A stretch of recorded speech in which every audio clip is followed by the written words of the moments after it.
23절에서 31절 말씀입니다. 네, 같이 저와 여러분 교독하기로 하겠습니다. 여러 날이 지나매 유대인들이 사울 죽이기를 공모하더니 그 대교가 사마리아에 있으나 너희가 그를 죽이려고 밤낮으로 성까지 쳤더니 그의 제자들이 밤에 광주리에 사울을 담아 성에서 달아내리니라. 사울이 예루살렘에 가서 제자들을 사귀고자 하나 다 두려워하여 그의 제자됨을 믿지 아니하니 바나바를 데리고 사도들에게 가서 그가 길에서 어떻게 주를 본 것과 주께서 그에게 말씀하신 일과 다메섹에서 그가 어떻게 예수의 이름으로 담대히 말한 것을 말하니라.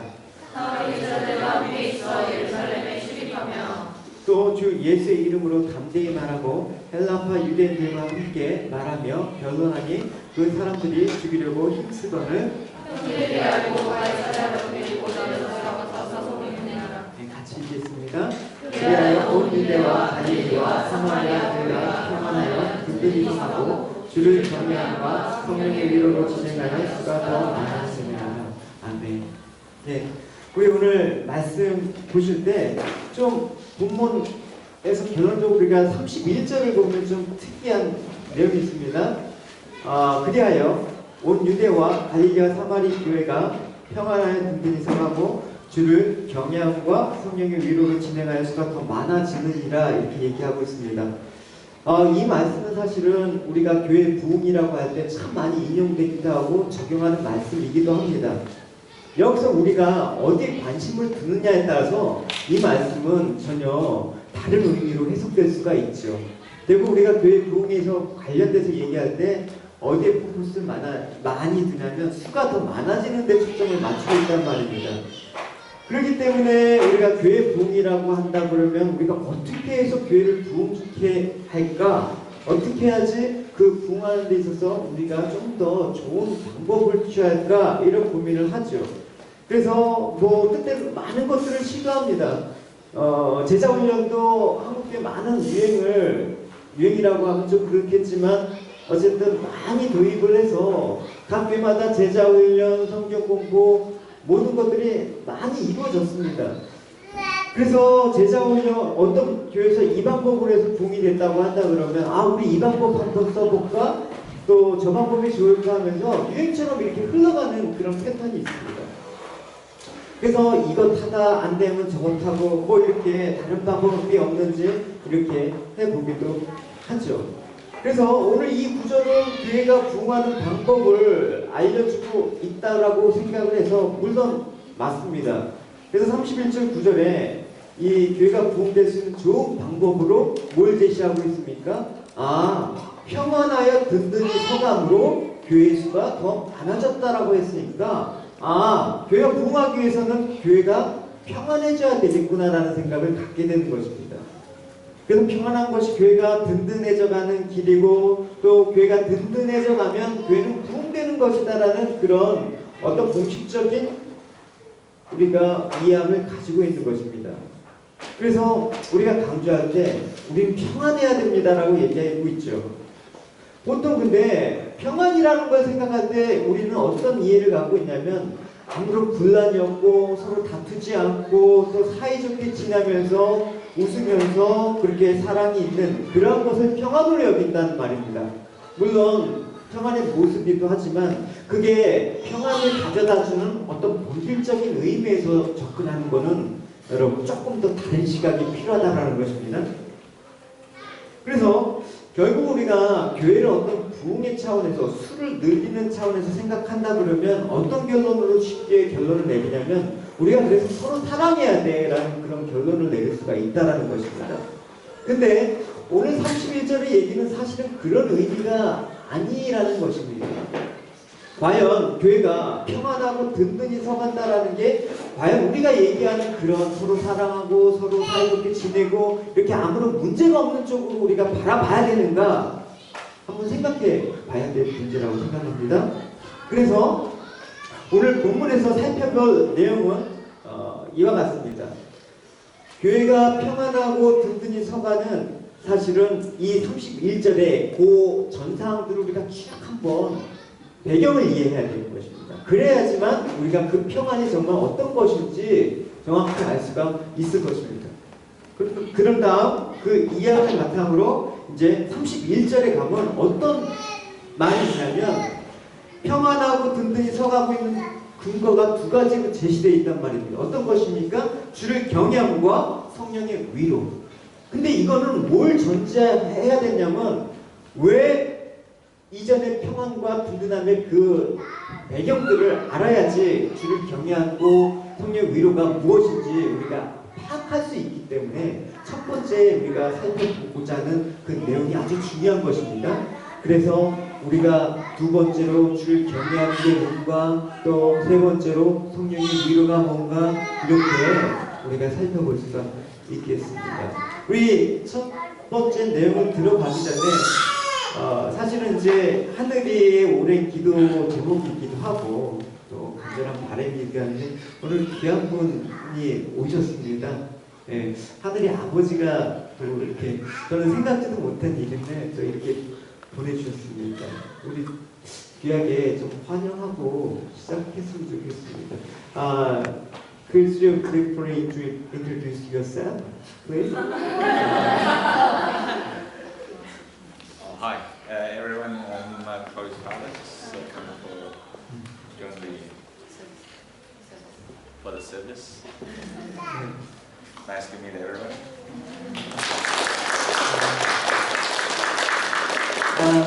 I'm so glad that you are here. Thank you. Even though it is difficult to understand for you to understand what I said due to different language, I want you to get God's grace for your life and your family. Welcome. Thank you. 네, 우리 첫 번째 살펴봅시다. 평안하고 든든히 서가고 있는 이 배경적인 이 모습에, 이 본질적인 모습을 우리가 조금 더 성경 안으로 들어가서 이전의 단락들을 좀 살펴봄으로써 좀 이해를 하는 시간이 필요할 것 같습니다. 네? 오늘 본문에 보면 흥미로운 말씀이 하나 등장합니다. 그래서 31절에 좀 더 주의 깊게 살펴보면 뭐라고 나와 있습니까? 온 유대와 갈릴리와 사마리아 교회가 평안하고 든든히 서가고 주를 경외함과 성령의 위로로 진행하여 수가 많아지느니라 라고 했는데 결론이 무슨 말로 되어 있는지 참 중요합니다. 뭐로 이어지냐면 그리하여라고 이 연결어가 나옵니다. 그러면 이 그리하여는 바로 어떤 사건이 있는지를 알아야지만 그게 원인이 돼서 지금 이렇게 돼가고 있구나라는 것을 알 수가 있겠죠. 그래서 이 그리하여라는 그 의미를 우리가 조금 더 추적해보고 그 이해함이 우리에게 선행돼야 될 것입니다. 우리가 여기서만 딱 볼 때 그리하여 할 때 그 앞구절을 보면 사울의 회심에 관한 부분입니다. 그래서 우리는 쉽게 이렇게 결론을 내릴 수가 있습니다. 사울이 회심하더니 교회가 평안하여지고 든든해졌구나. 그래서 신자수가 많아지는 거구나. 역시 인물이 하나 나와야 돼. 이런 식으로 우리가 접근하기가 쉽단 말입니다. 근데 오늘 본문에 23절에서 30절에 보면 사실은 물론 바울 얘기입니다. 아직 이름이 바뀌기 전에 이제 사울이라는 명칭을 썼지만 바울이 지금 쭉 얘기가 나온 다음 그리하여라고 했는데 사실은 여러분 이 전까지 쭉 살펴보면 뭐 바울이 도망가고 또 이렇게 어려움 당한 얘기만 기록이 되어 있거든요. 그러니까 이 초대교회에 얼마나 유익한 인물인지 또 바울의 어떤 지식과 어떤 능력으로 인해서 초대교회가 어떻게 부흥에 일조를 했는지 그런 기록은 사실을 찾아볼 수가 없습니다. 왜냐하면 구장이기 때문에 아직 갈 길이 멉니다. 사도 바울이 계속해서 주 안에서 자라가고 또 그 신앙적인 어떤 그 마음들을 펼치기 위해서 조금 더 가야 되는 시점이 있죠.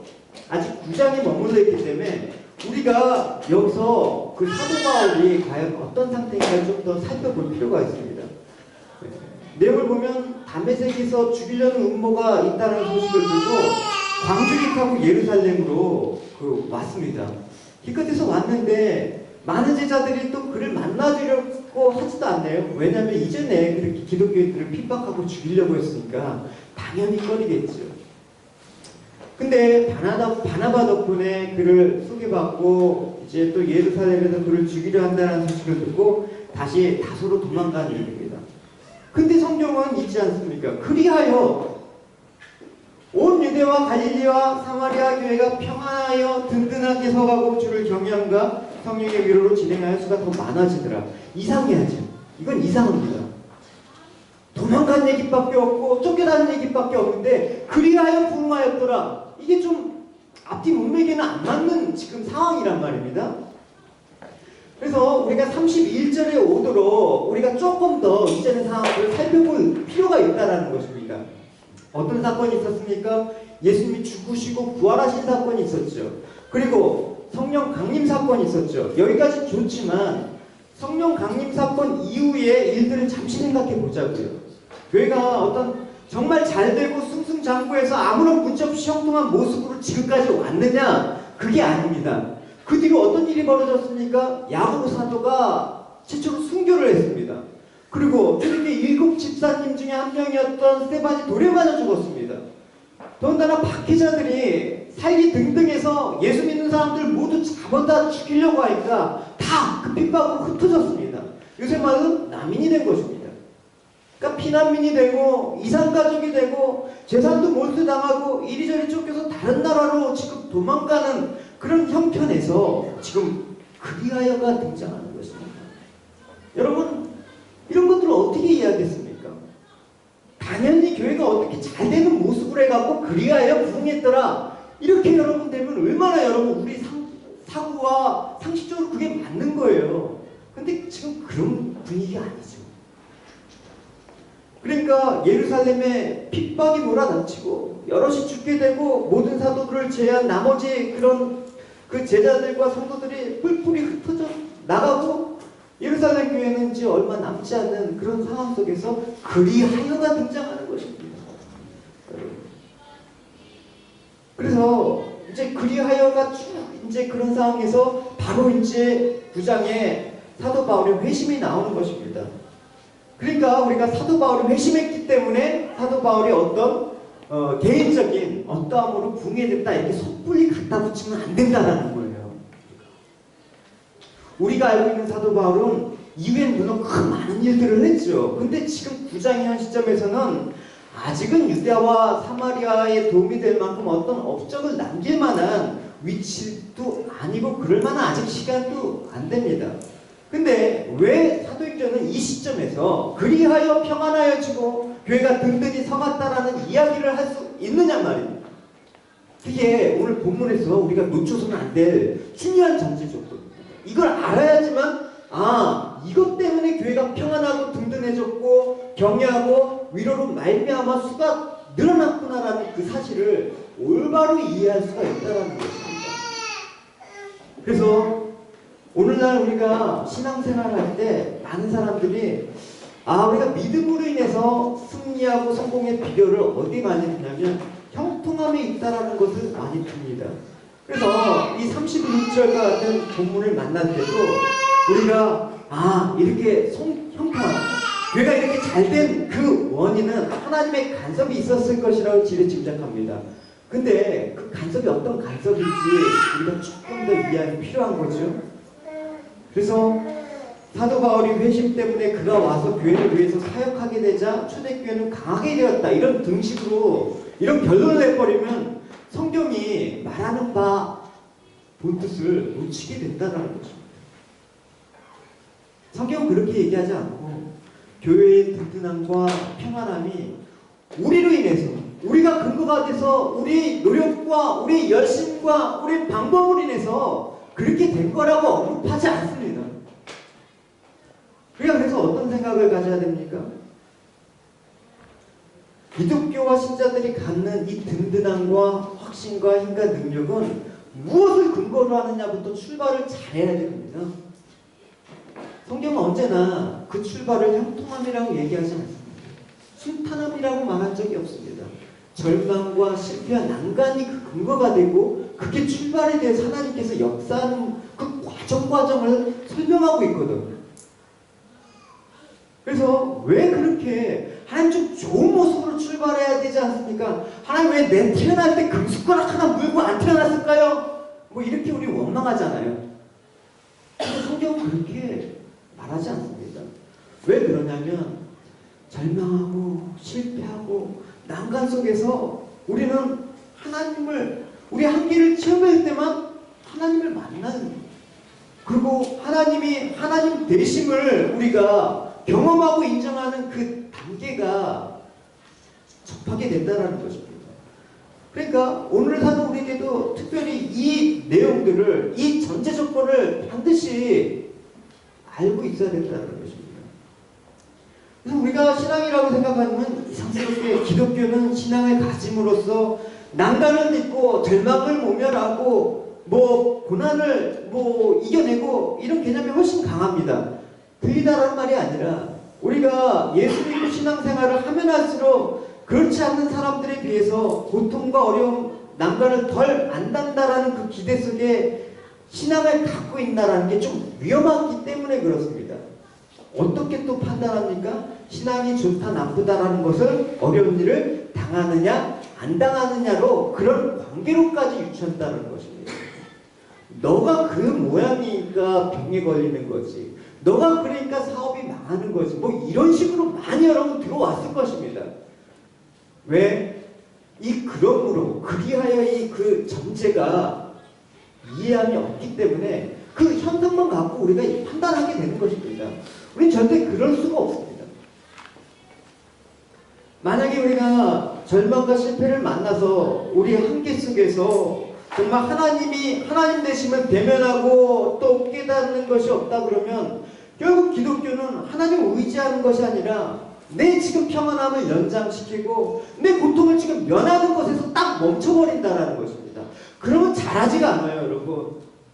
이 하나님 우리 인생 속에서 구속하시고 경륜하신 그 깊은 섭리를 우리 깨달을 수가 없다는 것입니다. 그래서 인간의 한계와 하나님이 하나님 되심을 직면하는 방법은 정말 난관과 그 절망에 그 놓여 있을 때 빼놓고는 사실 방법이 없습니다. 여러분이 그런 과정을 거쳤기 때문에 지금 이 자리에 앉아 있는 것이죠, 여러분. 태어나서부터 여러분 금숟가락 물고 야 비행기 돌려 이렇게 했으면 여러분 이 자리에 안 앉아 있다니까요, 여러분. 승승장구 인생은, 하나님 필요 없는 인생은 하나님 만날 일이 없기 때문에. 그래서 우리의 인생은 이렇게 실패와 좌절의 의미가 여러분 세상 사람들보다 더 강하고 더 의미 있고 그것이 꼭 필수적이라는 것을 우리가 알게 되는 것이죠. 여러분 대표적인 예로 욥기를 보시면 욥은 우리가 볼 때 사실은 어떤 고난과 절망을 만날 아무런 이유가 없었습니다. 여기서 1장에 보면 욥이 어떻게 하나님을 범죄하지 않으려고 애썼는지 잘 나와 있습니다. 자기 자식들도 하나님 앞에 범죄하지 않게 하기 위해서 얼마나 애썼냐면 부지 중에 실수한 것이 있을까봐 어떤 일이 있을 때마다 꼭 제사를 지내면서 회개를 하면서 그렇게 아주 경건도 이런 경건이 없습니다. 한번 여기서 1장 5절을 한번 봅시다. 같이 읽어봅시다. 시작. 일어나서 그들의 영대로 이는 욥이 말하기를 혹시 내 아들들이 죄를 경험하여 마음으로 하나님을 배신하였을까 하니라. 욥의 행사가 항상 이러해야 됩니다. 이렇게 여러분 이런 모습이면 당연히 하나님 이쁘게 보시기 때문에 야, 넌 앞으로 고난당할 일 없을 거야. 너 앞으로 승승장구할 거야. 형통함만 있을 거야. 이렇게 해야지 우리는 당연하다고 생각합니다. 왜? 내가 하나님한테 이쁨 받은 짓만 하거든. 근데 그럼에도 불구하고 하나님이 욥이 생애에 불행과 고통으로 그를 간섭하십니다. 이런 과정 속에서 욥은 어떻게 고백하고 있습니까? 같이 읽어봅시다. 시작. 그런데 내가 앞으로 가도 그가 아니 계시고 뒤로 가도 보이지 아니하며 그가 왼편에서 일하시나 내가 만날 수 없고 그가 오른편으로 돌이키시나 배울 수 없구나. 나의 가는 길을 오직 그가 아시나니 그가 나를 단련하신 후에는 내가 정금같이 나오리라. 예, 결국 욥은 그의 신앙이 정금같이 단련되고 귀로 듣기만 했던 하나님을 이제 내가 눈으로 봅니다 라고 고백을 하죠. 결국은 내가 죽게 대하여 귀로 듣기만 하였사오니 이제는 눈으로 주를 배웠나이다. 이런 자리까지 가는 데 있어서 뭐가 필요했다? 고난과 정말 절망의 그런 과정들을 겪고 온 욥의 모습들을 우리는 말씀 속에서 확인할 수가 있습니다. 우리는 끊임없이 이렇게 묻고 싶습니다. 그렇지 않고 하는 방법 없을까요? 그 비결이 뭘까요? 그러고 싶잖아요, 여러분. 그죠? 이게 요 자리만 지금 우리가 탐내는 거 아니에요. 요 중간은 다 생략하고. 여러분 쉽게 예를 드릴게요. 이게 무슨 얘기냐면 이런 거예요. 네? 뭐 우리 두 딸들이 그런다라는 게 아니라 이런 거. 아빠 어떻게 공부 안 하고 시험 잘 보는 비결 없을까? 이것과 조금 더 다르지 않는 질문이에요. 여러분. 회사 안 나가고 월급 받는 방법 없을까? 손을 움직이지 않고 어떻게 밥 먹을 수 있는 방법 없을까? 눈 뜨지 않고 앞을 볼 수 있는 방법이 없을까? 이런 질문과 하나도 틀리지 않는 거예요. 여러분 근데 이상하게 공부 안 하고 시험 잘 보는 방법을 얘기하면 정신 차려! 그런 방법이 어디 있어? 이렇게 얘기하는데 이 문제 우리가 한계를 직면해서 정말 하나님 되심을 대면하는 그 한계 속에서 그러니까 절망과 실패의 자리에서 하나님을 만나게 돼야 된다는 이 사실을 우리는 그냥 간과하고 있어요. 나는 그러지 않길 바랍니다. 나만은 이해가 되길 바랍니다. 그러니까 여러분 우리의 신앙은 늘 그 자리에 머물러 또 하나님이 어떠하심을 알지 못하는 그런 상태가 계속해서 반복되고 있습니다. 그러니까 결국은 이런 이해함이 없이 교회가 평안히 든든히 서가는 모습 속에 여러분 우리는 거기에만 착각을 하는 거예요. 수가 많아진 거에 자꾸만 속고 있다라는 것입니다. 야, 우리 교회가 자꾸만 수가 늘어났다, 속도가 늘어났다. 이걸 부이라고 생각한다 그러면 우리는 본질을 잃는 것입니다. 단 한 사람이, 단 서너 명이 있더라도 그 속에 정말 그러므로 이 이해함이 있는 속에 이 결과 우리에게 평안함과 든든함이 있다는 이 배경적인 것들을 우리는 필수적으로 알아야 되는 것입니다. 교회뿐만 아니라 신자로서의 우리의 삶과 우리 인생 또한 이런 이해함의 전제가 있어야지만 우리는 그 평안함과 든든함 속에서 자라갈 수 있는 그런 은혜를 맛보게 되는 것입니다. 우리가 두 번째 살펴본 것은 그래서 결국 이러함으로 인해서 평안함과 든든히 서갈 때 그 근거가 나옵니다. 어떻게? 주를 경외하는 성령의 위로. 그러니까 이 두 가지가 초대교회가 갖는 평안함과 든든함의 근거가 된 것입니다. 첫 번째 어떤 조건으로 말했죠? 아까 첫 번째에서 어떤 외적으로 온갖 어려움과 평안하지 않는 두려움의 환경임에도 불구하고 그럼에도 불구하고 우리 주를 경외하고 성령의 위로로 말미암아 든든히 서가고 평안 속에 있다 이렇게 결론을 내릴 수가 있는 것이죠. 그래서 하나님을 경외한다라는 게 지난 시간에도 물론 지난주에도 말씀드렸지만 어떤 것입니까? 하나님을 경외한다라는 것은 하나님의 뜻을 존중한다라는 것입니다. 그냥 하나님 무서우니까 어쩔 수 없이 하는 그런 게 아니라 하나님의 뜻을 존중하니까 그 경외하는 모습이 삶 속에서 드러나지고 나타나지는 것을 의미하는 것이죠. 여러분 지금 초대교회의 그런 상황들이 어떻습니까? 예수 그리스도를 십자가에 못 박혀 죽은 사람이 회개했습니까? 아닙니다. 아직도 여전히 살기 등등해갖고 믿는 사람들을 핍박하고 그들은 아직도 권세를 쥐고 있고 근데 설상가상으로 이 제자들의 지도자였던 선생님이었던 예수님은 지금 이 땅에 안 계십니다. 그러니까 계속해서 핍박을 받았고 계속해서 유대의 지도자들은 예수 믿는 사람들을 잡아다 가두고 채찍질하며 죽이기도 하는 것입니다. 또 예수 믿는 사람들이 견디기 힘든 건 뭐예요? 조롱하는 것이죠. 눈에 보이는 것 같고 우리 조롱당하는 경우가 너무 많지 않습니까? 예를 들어서 오순절 그 성령 강림이 임하자 저들이 확신에 차서 막 거리에 뛰쳐나오자 사람이 놀렸습니다. 사람들이 야 저들이 세수를 취했구나. 안진뱅이를 일으키자 채찍질을 하고 있습니다. 너 예수 이름으로 그러지 말라는데 왜 그래? 가장 뛰어났다고 했던 스데반 집사는 돌에 맞아 죽었습니다. 그러니까 지금 어느 조건도 이 초대교회가 평안하고 든든히 서가는 외적 조건을 합당한 건 하나도 없습니다. 여러분, 예? 이게 어떻게 평안한 상황이에요, 우리가 볼 때.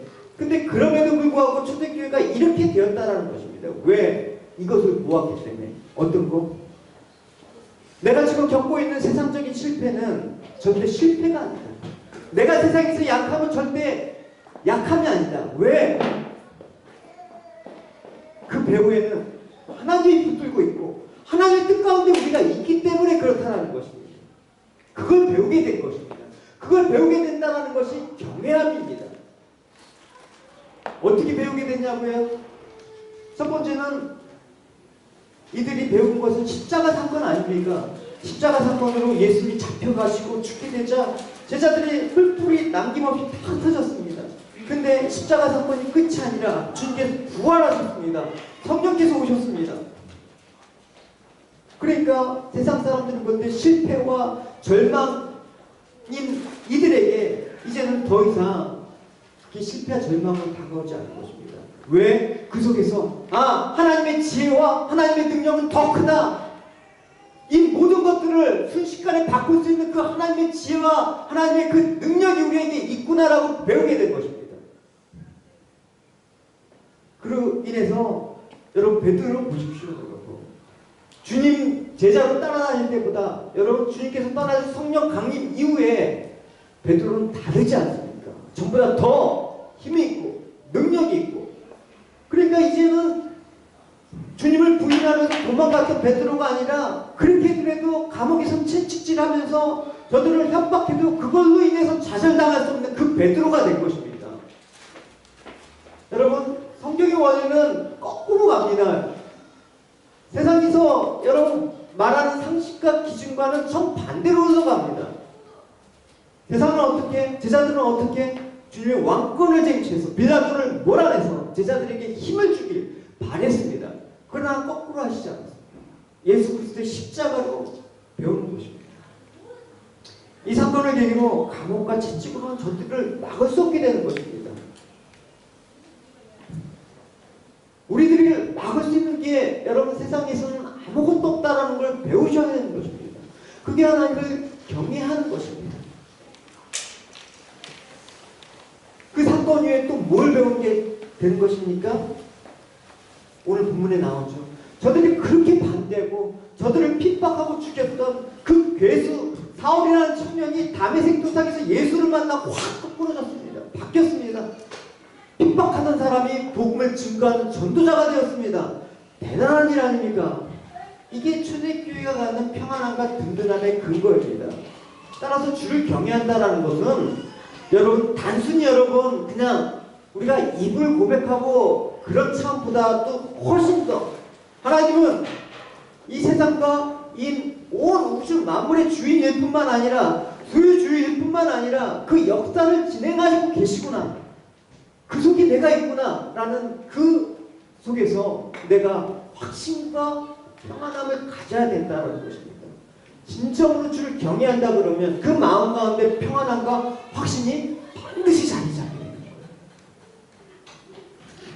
그러니까 여러분 우리 요즘 너무 울 일이 많잖아요.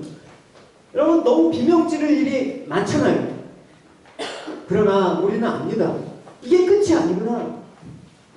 이게 절망으로 끝나는 일이 아니구나라는 것을 알기 때문에 여러분 우리는 하나님을 끝까지 신뢰하고 하나님의 뜻을 붙잡으면서 하나님을 경외하면서 빼앗길 수 없는 이 평안함과 든든함으로 우리는 살아갈 수가 있는 것입니다. 다니엘 9장에 보면 이 문제에 대해서 아주 대표적인 사건이 나오죠. 어느 때냐면 이스라엘이 바벨론 포로로 이제 갑니다. 근데 포로된 자 중에서 다니엘이 주 앞에 회개하는 장면이 나옵니다. 어떤 장면입니까? 제가 6절까지 읽겠습니다.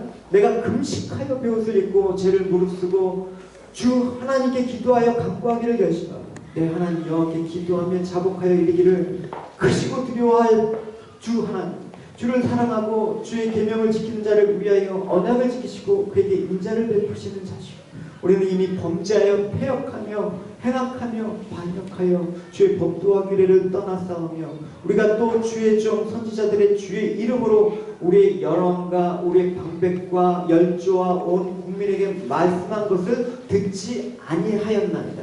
여러분들이 읽어주십시오. 시작. 주여 우리는 주께로 돌아가고 수욕은 우리로 돌아오니 오늘날과 같아서 나사로와 예루살렘 거민들과 이스라엘 각광에 이른 자나 언니에 이른 자나 다 주께서 쫓아보내신 각국에서 수를 이루어 싸우니 이는 그들이 주께 죄를 범하였음이니라.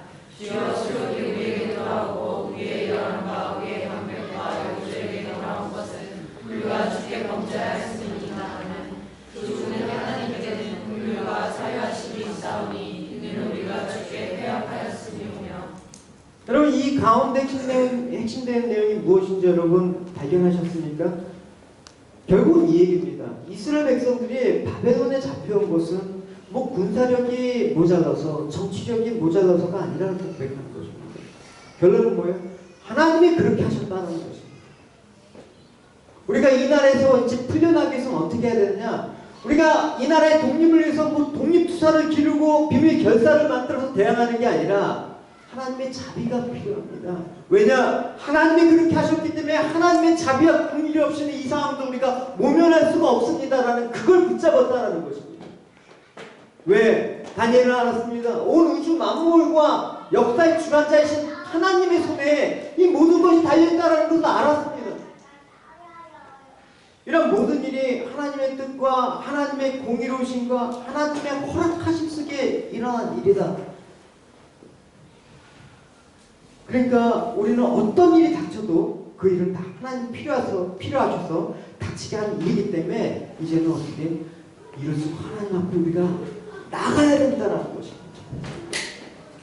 우리에게 닥친 일들이 사망이 우리 앞에 입을 벌리고 우리를 잡아먹으려고 했더라도 우리는 겁날 것이 없다는 것입니다. 우리가 당하는 것이 무슨 일이든 그것은 하나님의 간섭과 계획과 뜻에서 벗어나는 일이 없다라고 성경은 우리에게 가르치고 있습니다.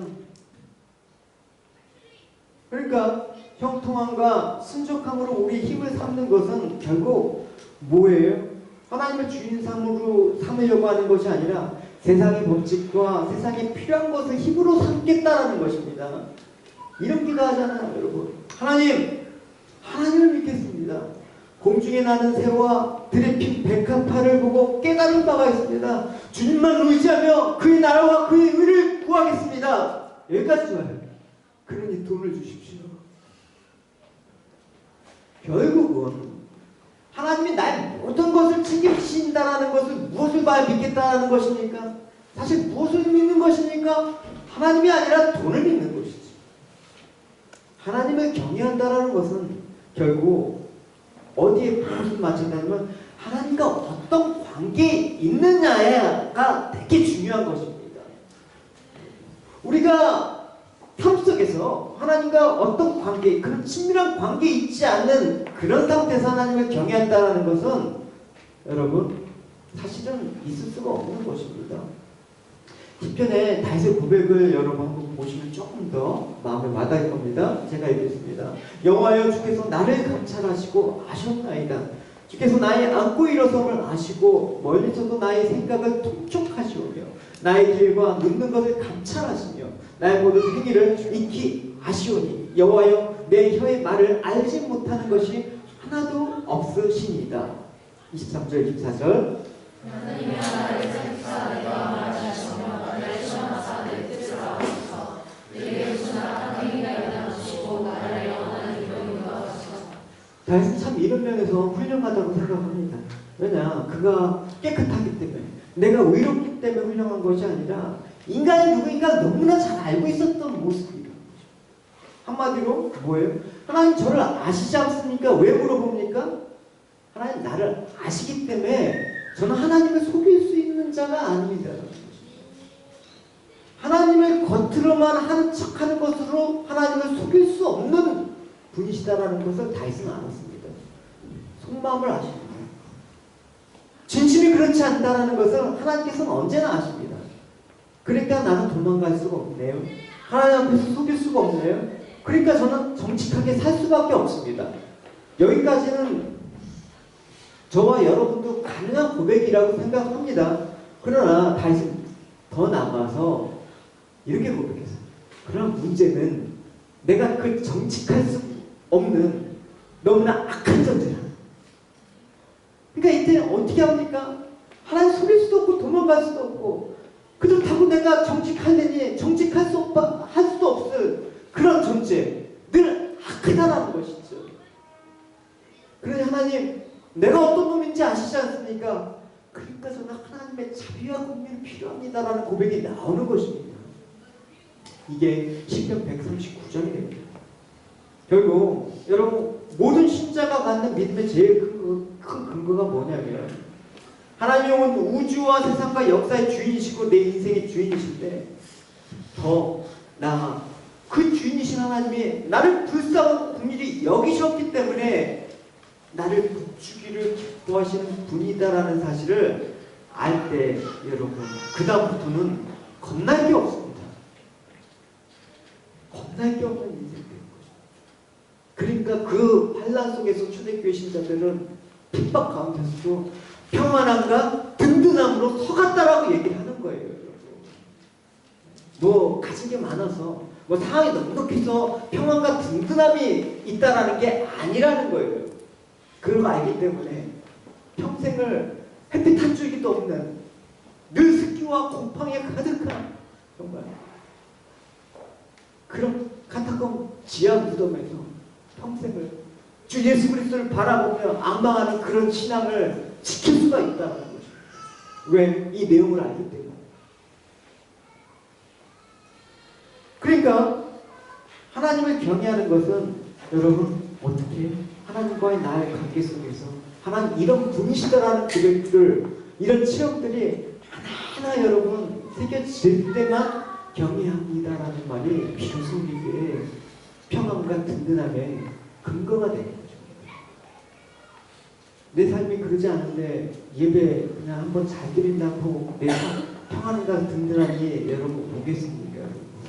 그렇지 않습니다. 우리 예배를 드려도 여전히 여러분 불안하고 여전히 불가능한 존재이지만 하나하나를 여러분 인생 속에서 경험하는 그 일들이 필요하기 때문에 오늘도 이 자리에 나왔습니다. 바뀌지 않을 것 같은 내가 나왔습니다. 보십시오 여러분. 그걸 성경에서 증거하고 있단 말입니다. 사울이 꺾였습니다. 여러분 바뀌지 않을 것 같은 사람이 확 바뀌는 것입니다. 여러분 대적을 치실 뿐만 아니라 그 대적을 치던 그 우두머리를 꺾으셔갖고 오히려 복음의 전투자로 삼고 오히려 멸망받아 마땅할 사람을 건지셔서 하나님의 긍휼과 자비를 덧입혀서 하나님이 세우셨던 그 모습을 초대교회 신자들은 본 것입니다. 그걸 보았기 때문에 하나님을 경외할 수 있다는 것을 고백할 수 있게 되는 것입니다. 여러분 이것이 여러분 기쁨과 확신의 근거가 되지 않고는 우리는 늘 흔들립니다. 그래서 우리는 결론에 이런 결론을 우리가 도출해야 되는 것이죠. 과연 나의 든든함은 무엇일까? 오늘 초대교회는 과연 무엇을 든든한 것으로 여기고 그 자리에 갔느냐? 무엇으로 평안을 얻었느냐? 그 한 가지가 주를 경외함. 주의 주되심, 주님의 권세, 주님의 힘, 주님의 역사와 모든 것들을 주관하신 그 주인 되심, 또 그 주인 되신 분께서 우리를 사랑하신 그 모든 것들이 경외함으로 이어지고 또 든든함과 평안의 그 원동력이 되었다는 것입니다. 여러분 우리의 든든함이 뭐가 되겠습니까? 손에 쥔 것 때문에 든든합니까? 네. 돈이 있어서 건강이 있어서 우리에게 든든함이 있었습니까? 그건 언제나 일시적인 것이고 여러분 궁극적인 든든함이 될 수 없다는 것을 우리는 살면서 너무나 많은 것들을 보고 깨닫게 되는 것입니다. 그러나 성경은 신자의 든든함을 뭐로 들고 있습니까? 하나님을 경외하는 것. 그건 어떻게 하나님과 친밀하다라는 것. 결국은 좀 더 쉽게 말하면 하나님 늘 곁에 있어서 든든하다라는 것입니다. 사단은 보면 그렇잖아요. 누가 내 힘이 되실 만한 사람이 옆에 딱 있으면 되게 든든하지 않습니까? 이 역사의 주인이신 하나님이 내 곁에 있다라는 그 든든함 때문에 초대교회는 그 환난과 핍박 속에서도 여러분 평안과 든든했다는 것입니다. 고린도후서 우리 고백을 우리 같이 읽어보겠습니다. 시작. 찬송하리로다 우리 주 예수 그리스도의 하나님이시여 우리로 하사 우리로 하여금 하나님께 받은 의로로서 모든 환난 중에 있는 자들을 능히 의로하게 하시는 이시다. 그리스도의 고난이 우리에게 넘침과 같이 우리의 의로도 그리스도로 말미암아 넘치느니라. 우리가 환난을 받은 것도 너희 의로와 구원을 위하며 혹 위로받은 것도 너희 의로를 구하니 그 의로가 너희 속에 역사하여 우리가 받는 것 같은 고난을 너희도 견디게 하느니라. 너희를 위한 우리의 소망이 견고함은 너희가 고난을 참여한 자가 된 것 같이 위로에서도 그런 줄 아니라. 형제들아 우리가 아시아에서 당한 환난을 너희가 알지 못하기를 원치 아니하노니 힘에 지나도록 심한 고생을 받아 탄소망까지 끊어지고 우리 마음에 사형 선고를 받은 줄 알았으니 이는 이로 자기를 의뢰하지 말고 오직 죽은 자를 다시 살리시는 하나님만 의뢰하게 하십니다. 바울마저도 탈소망이 끊어지고 환난을 통해서 무엇을 굳게 하게 되었냐면 하나님만 의뢰하는 법을 배웠다라고 얘기하고 있습니다. 뭘 통해서? 탈소망까지 끊어지는 그 환난 속에서 배웠다라고 얘기합니다. 이게 우리의 든든함입니다. 이게 우리의 복입니다. 여러분 광야로 이끌림을 받은 이스라엘 백성을 생각해 보십시오. 그들이 극한 상황이 있지 않습니까? 먹을 거 없죠. 물도 없고 독사 정갈과 한낮의 뜨거운 태양과 밤의 추위와 또 다른 민족들이 그들을 위협하고 있습니다. 언제라도 죽음이 닥칠 수 있는 상황이었다라는 것입니다. 그때 하나님께서 그들을 광야로 인도하신 이유가 무엇이옵니까? 무엇 때문에 그들이 40년 동안 광야에서 보내게 된 것입니까? 그 중에 하나가 오직 하나님만 의지하도록. 하나님만. 신명기 8장 3절 같이 읽어봅시다. 너를 낮추시고 너를 줄이게 하시며 또 너도 알지 못하며 내 연조를 알지 못하고 만나를 내게 먹이신 것은 사람이 떡으로만 사는 것이 아니요 여호와의 입에서 나오는 모든 말씀으로 사는 줄을 너희가 알게 하려 하심이라. 여러분이 당하는 어떤 난관을 여러분 우리는 어떤 기회로 삼아야 됩니까? 하나님 앞으로 가져가야 되는 기회로 삼아야 되는 것입니다. 생명을 위협하던 사울을 피해서 다윗이 어둠이 가득한 데에 숨었습니다. 그러면서 어떻게 고백합니까? 같이 읽어봅시다. 하나님이여 나를 긍휼히 여기소서.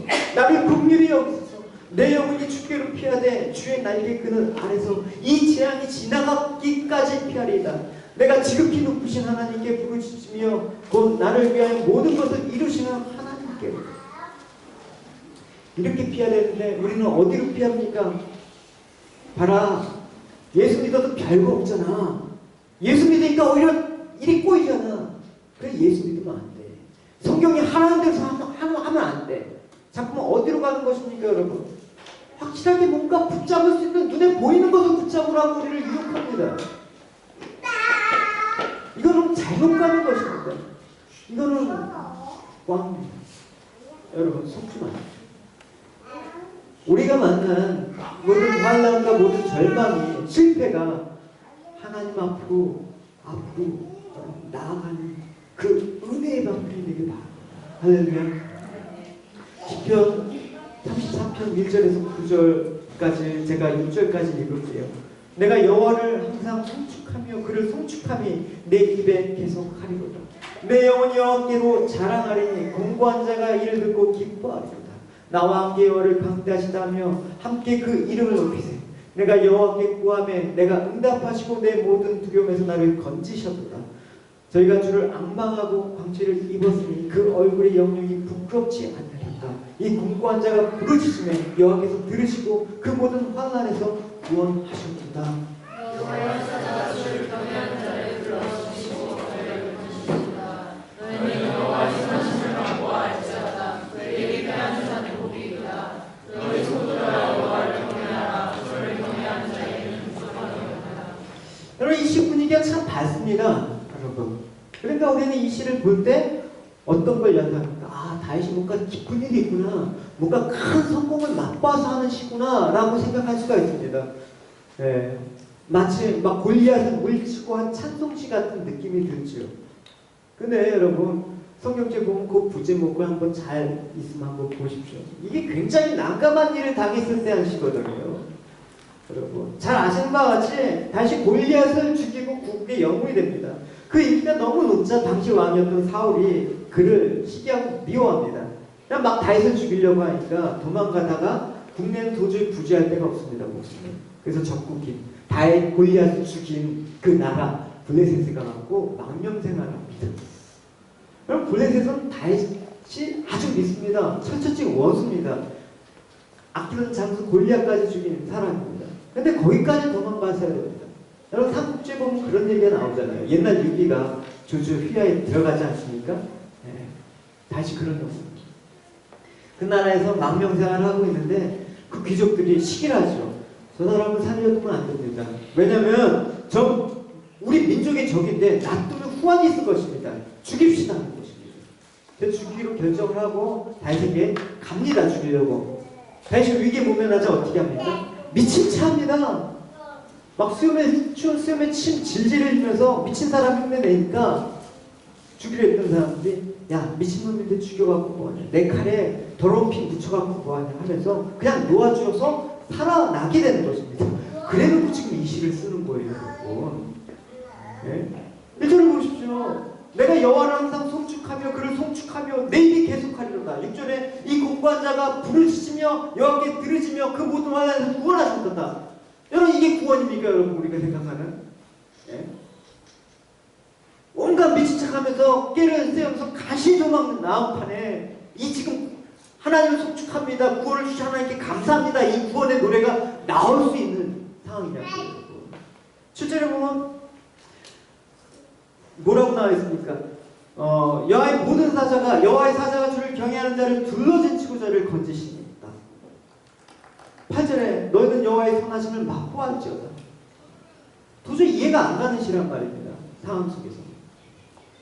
근데 이 맛이라는 단어가 재밌습니다. 맛이라는 단어가 이 히브리어로 타함이라는 이 단어는 맛보다 먹다인데 조금 더 확대되는 의미로 지각하다라는 거. 이렇게 머리로 지각하고 깨닫는 것을 이 타함이라는 히브리어로 씁니다. 그러니까 다윗이 미친 짓을 했다라는 것은 뭐예요? 맛이 갔다라는 얘기, 맛이 변했다라는 것입니다. 여러분, 우리 나라마다 비슷한 의미가 있잖아요. 정신이 나갔다, 제정신이 아니다 갈 때 좀 맛이 갔네, 이렇게 얘기하잖아요. 그 얘기. 다윗이 맛이 간 지금. 그러나 하나님의 선하심을 맛보알라라는 것은 뭐예요? 하나님은 맛이 변하지 않는다. 그러니까 다윗이 여기서 겪은 건 뭐예요? 외적으로 보면 막 목숨이 경각에 달려있는 위기였고 정말 구차게 목숨을 연장할 수밖에 없는 상황이었지만 일이 외적으로 보면 참 비굴하고 세상적으로 보면 참 진짜 보잘것없고 비천해 보이지만, 그러나 다윗은 내적으로 봤을 때, 영적으로 봤을 때 일이 더 하나님께 가까워지고 하나님이 더 깊은 교제에 초대받는 자기였다라는 것을 알게 된 것입니다. 그러니까 하나님을 송축합니다 하는 경외함이 나오는 것입니다. 이것이 우리의 평안함의 근거이고 든든함의 내용이 돼야지만 우리는 이 땅을 살아갈 수가 있어요. 이랬을 땐 뭐 해줘야지만 우리가 기뻐합니다가 아니라 뭐뭐에도 불구하고 우리는 기뻐할 수가 있습니다라는 그런 믿음의 고백이 나오는 거예요. 여러분, 하박국 선지자의 고백을 들어볼까요? 같이 읽어봅시다. 시작.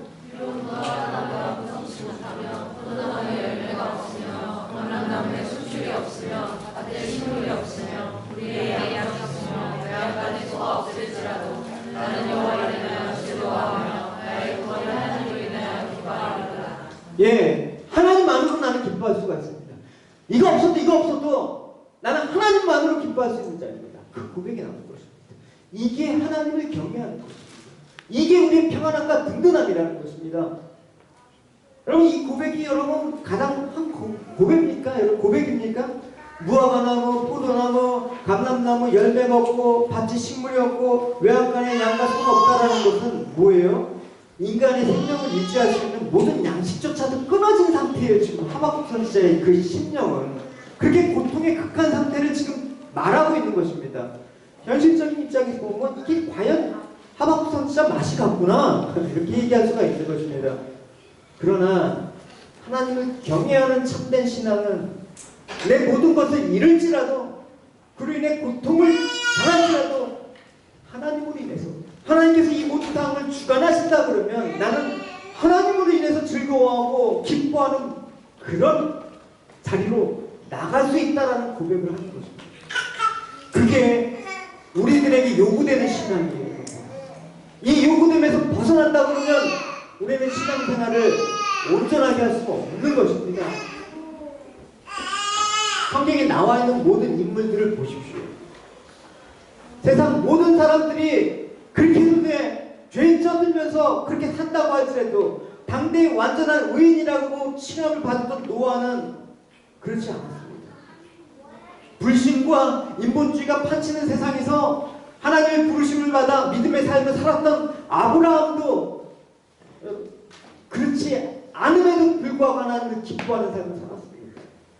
형들의 시기로 인해서 애굽의 노예로 팔려가서 처절한 고난을 감수하면서도 하나님과 동행한 요셉이 그랬습니다. 10명의 정탐꾼과 모든 다른 이스라엘이 하나님을 불신하면서 여호와의 가나안 정복은 불가능하다고 절망하는 그 현장 속에서 오직 하나님을 거역하지 말고 하나님의 도움으로 인해서 가나안 정복을 가능하다고 소망한 여호수아와 갈렙이 그랬습니다. 아방이 다스릴 때 모든 사람들이 다 하나님을 배신하고 바알 앞에 무릎을 꿇고 입맞추는 와중에 신앙의 정절을 지킨 7,000명의 남은 자들이 그러했습니다. 불문불과 사자굴에 던져질 위기에서 처해진 그 상황 속에서 신앙의 정절을 지킨 다니엘과 세 친구가 그랬습니다. 믿음으로 산다는 건 쉬운 일이 아닙니다. 그냥 대충대충 살아가고 믿음으로 살 수가 없는 우리, 그것은 하나님께 대한 전적인 신뢰가 바탕이 되지 않으면 불가능합니다. 하나님께서 허락하시는 고통조차 선한 것이라는 그 확신, 하나님께서 비록 자신을 환난 가운데 처할지라도 궁극적으로는 자신을 구원시키고 영화롭게 하실 것이라는 그 확신, 그 확신을 여러분은 약속을 받았습니다. 그래서 약속의 자녀라고 하는 것입니다.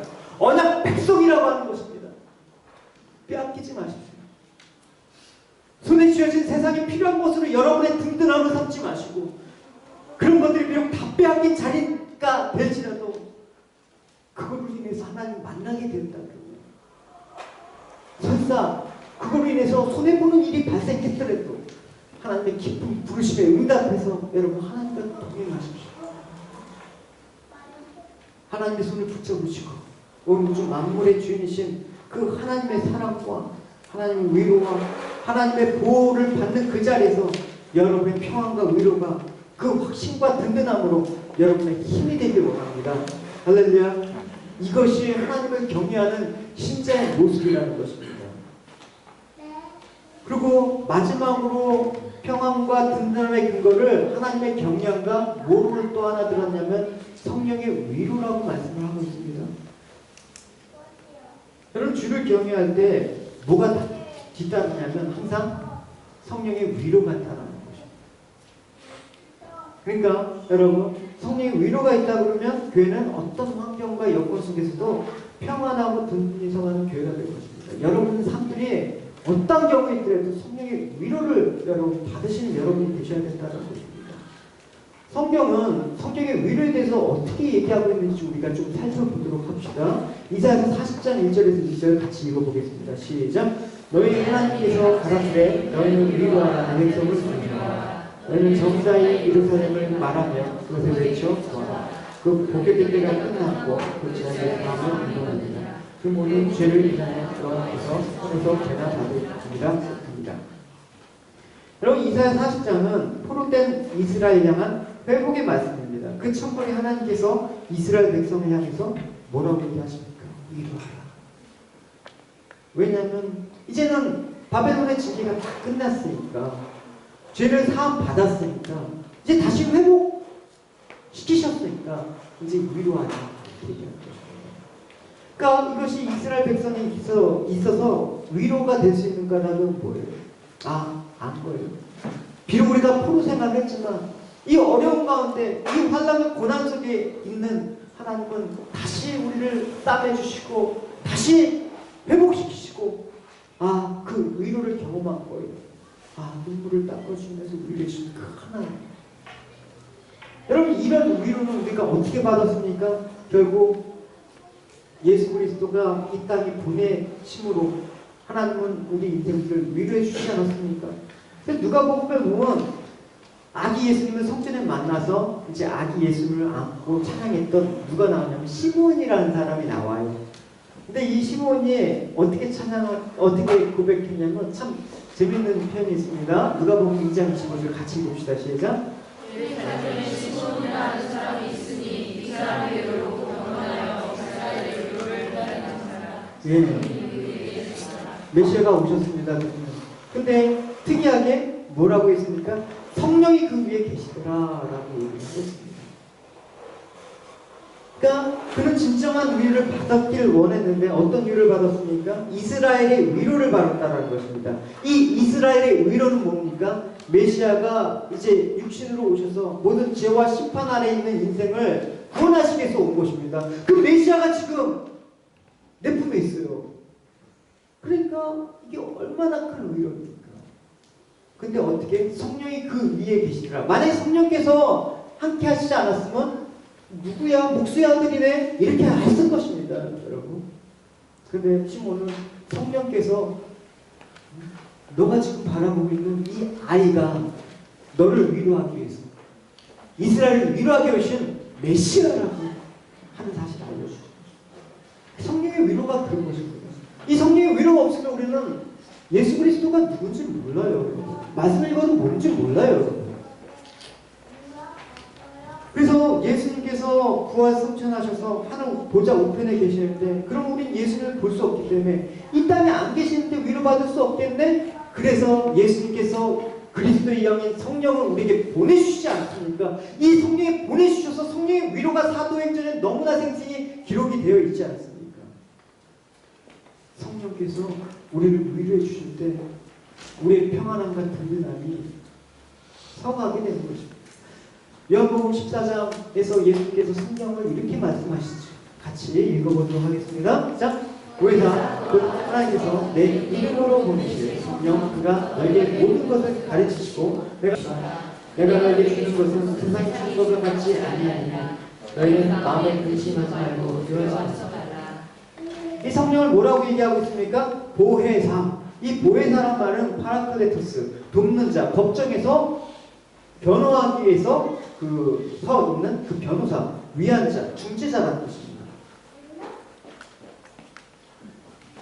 그래서 성령께서 우리 안들을 함께 하셔서 진리 가운데 인도하심으로써 우리가 고난과 환난 중에 있을 때, 어려움 중에 있을 때 우리를 위로하시고 변호해 주시고 중재해 주시고 힘을 주시는 것입니다. 그래서 성령의 위로는 하나님의 은혜라는 말과 거의 비슷한 맥락으로 보면 됩니다. 그러니까 주님을 따를 때 고난이 있죠. 시련도 있고. 근데 성령의 위로가 있음으로 말미암아 우리 그것을 견뎌낼 수 있고 극복해 나갈 수 있고 아무리 어려도 우린 웃음 지을 수 있고 살아가는 힘이 있다라는 것입니다. 그 은혜가 바로 성령의 은혜인 것입니다. 그래서 주님께서 그러지 않습니까? 내가 주는 이 평안은 이 성령의 위로가 주는 이 평안은 세상이 주는 평안과는 다른 것이야. 그러니까 너는 두려워하지 마. 이 두려움 속에서도 진정한 성령의 위로로 인한 평안함과 든든함으로 서는데 이렇게 얘기하는 것입니다. 세상 사람들은 여러분 어디서 위로를 얻습니까? 자기의 소유가 무엇인가를 통해서 위로를 얻습니다. 그러니까 여러분 비록 불행하고 힘든 일상을 살아가는 것 같지만 사랑하는 자식 때문에 웃을 수 있고 살아갈 힘이 나고 모든 어려움을 극복해 나갑니다. 사랑하는 애인이나 남편이나 아내나 가족이나 또 친한 친구를 통해서 위로를 삼고 살아갑니다. 또 자신의 재물이나 또 세상이 주는 즐거움에서 위로를 살아갑니다. 여러분, 물론 이런 식의 위로가 꼭 예수 안 믿는 세상 사람들만 받는 게 아니라 사실 믿는 우리도 이런 위로를 받을 수가 있습니다. 그렇죠? 뭐 예수님을 믿으니까 우리는 예수님만의 위로가 필요해, 세상의 위로는 필요 없어, 이런 식으로 여러분 바라봐서는 안 되는 것이죠. 우리도 때로는 자식을 통해서 위로를 받습니다. 또 남편을 통해서, 아내를 통해서 위로를 받을 때가 있습니다. 또 어떤 소원이 성취될 때나 인생 문제가 해결될 때 위로를 받습니다. 다만 차이가 있다는 것을 알아야 되죠. 세상 사람들의 위로는 그와 관련해서 어떻게 하나님과 연관해서 생각하지 못한다는 거죠. 우리는 비록 세상적인 위로라 할지라도 그 위로가 하나님께로 온 것임을 아는 자입니다. 그 차이예요.